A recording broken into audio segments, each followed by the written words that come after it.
I hate running. I mean, it's not because I'm lazy, but... Okay, it's totally because I'm lazy. But it's alright, because I eat a healthy, balanced diet, so there's no need for me to run.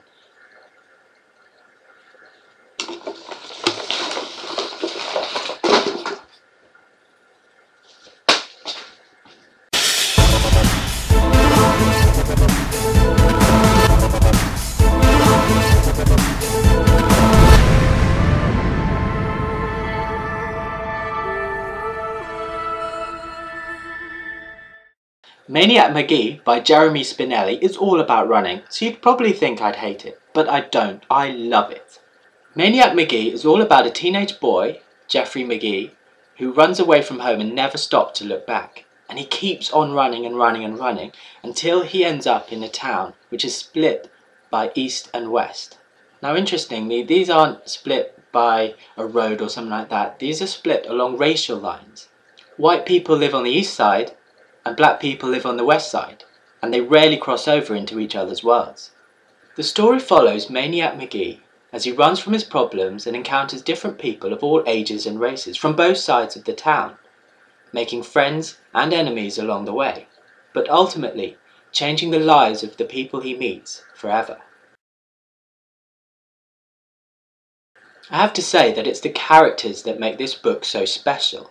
There isn't much physical description, but you really get a sense of the characters from the way they talk and interact with each other.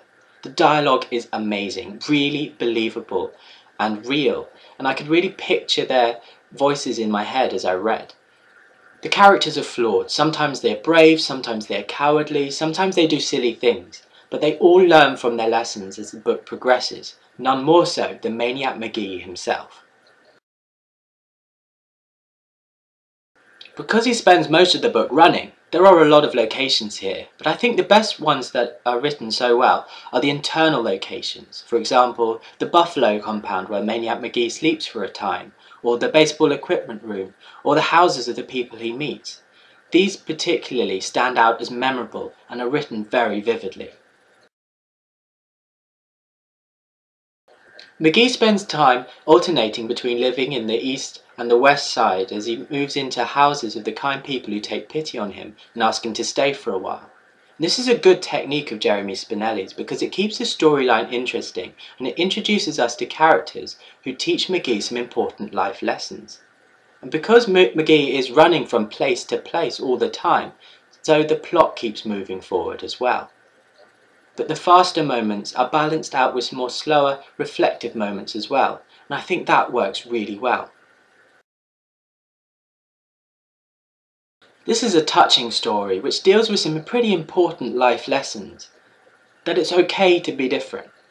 That human beings are human beings, and it doesn't matter about the colour of your skin.